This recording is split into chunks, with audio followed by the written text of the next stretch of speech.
Hello, everybody. As Chancellor of Queen's University, I'm glad to be able to take some time today to be able to address you on the new national holiday for reconciliation that was one of the calls to action for the Truth and Reconciliation Commission of Canada, which I was also proud to chair.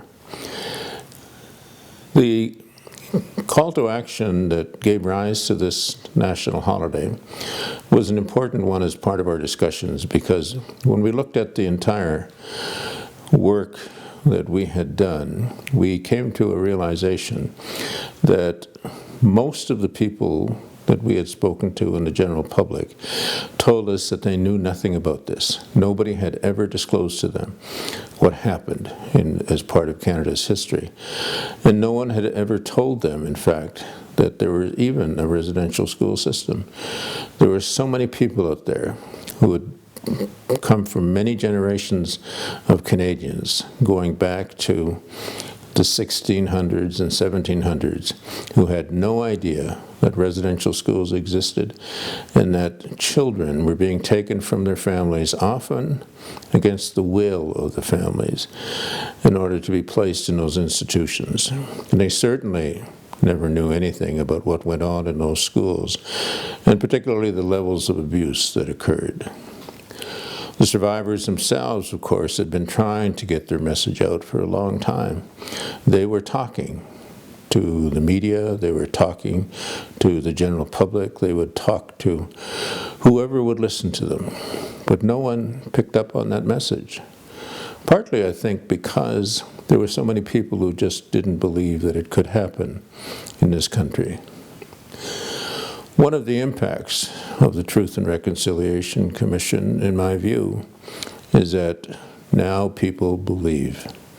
Now people understand that it did happen. Now people realize that, in fact, this is part of Canada's history. This is part of what has given rise to this nation. But it's not a part in which we can take pride. It's not a part in which we as Canadians, those who have generations of ancestors that go back to the beginning of time, can say, as is a part of our history that we can proudly hold up to the rest of the world and say, look how good we are, because we can't. We weren't.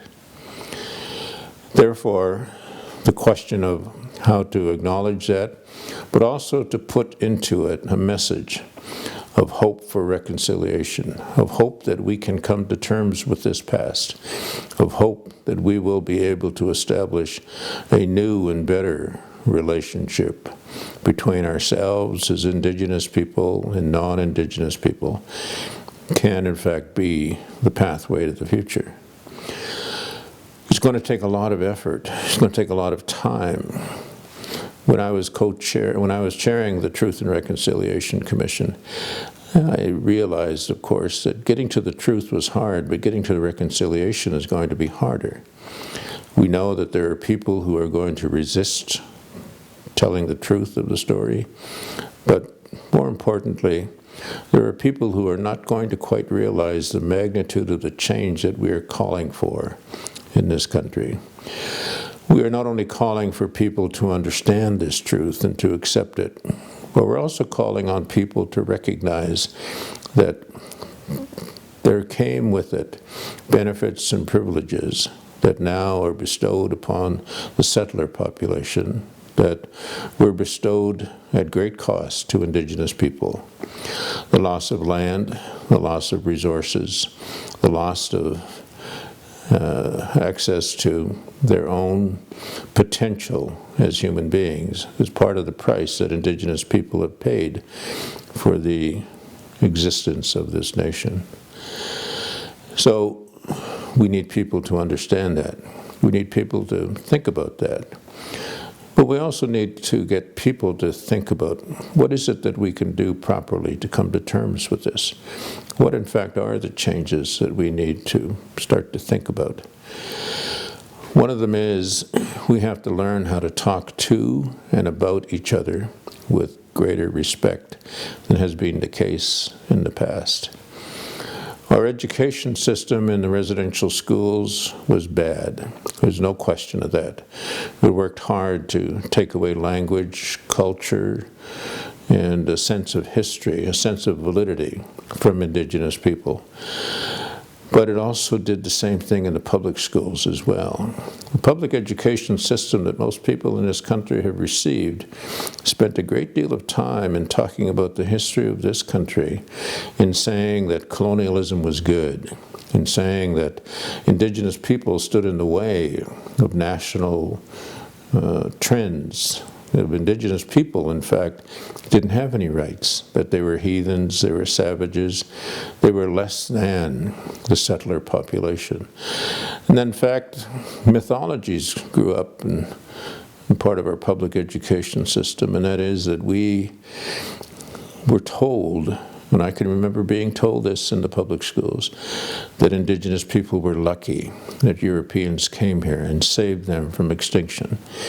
We were told that, in fact, we didn't have a culture worth protecting. We didn't have a tradition that was worth respecting as well. But what does that do to you as an individual? Well, it belittles you. Not only belittles you in the eyes of others, but it belittles you to yourself.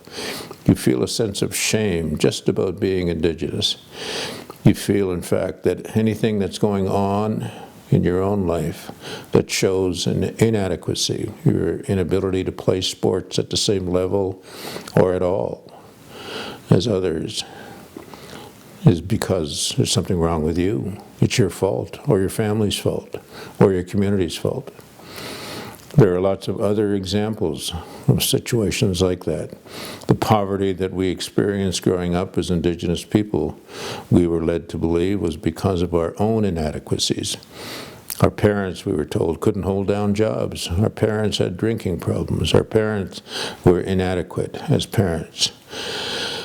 Our children now are being taken away from Indigenous families in large numbers, partly because of this legacy from residential schools, this mythology that Indigenous families can't be trusted to raise their children properly. On the scantiest of evidence, babies are being taken away from mothers right in the hospitals just after they are born. Not because the mother has done anything wrong, but because the mother might do something wrong. She might not be able to parent properly. And when she has, in fact, proven that she can, then by that time that she's ready to take her child back, they'll tell her the child is already bonded with another family. There are lots of legacies of residential schools out there for us to see. One of them also is this: all people who have gone to public schools in this country have been taught that myth of inferiority on the part of Indigenous people. But they've also been taught the myth of European superiority. They've been taught that European civilizations that came here were far more advanced than Indigenous civilizations, and that's just not true. They're taught that Indigenous people lacked civilization laws and ways of self-governing, and that settler populations brought those wonderful practices here, and that they're much better off as a result. But in fact, that is not the case. We need to come to an understanding of what the legacy of residential schools is, not only for Indigenous people, but the legacy of the residential school system and the public school system is for non-Indigenous people as well.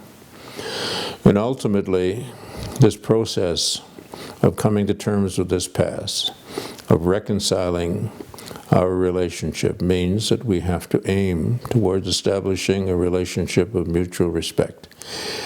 But keep in mind that in order for us to get there, firstly, Indigenous people need to be given the opportunity to develop their self-respect, and that's going to take us some time.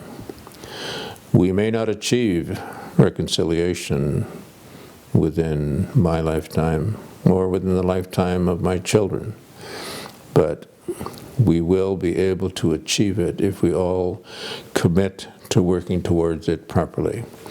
And part of that commitment is that every year we will stand up together and we will say, never again. What we did was wrong in this country, and we will never allow that to happen again.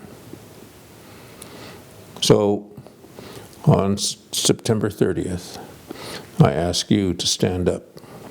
I ask you to take the time to think about all of that.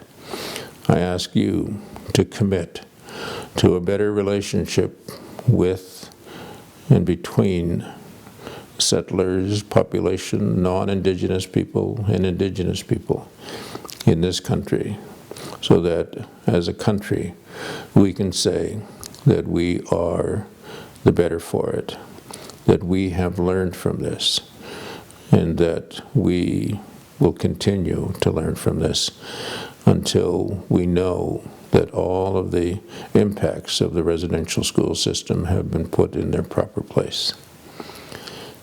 Thank you for this time to be able to speak with you. Miigwech.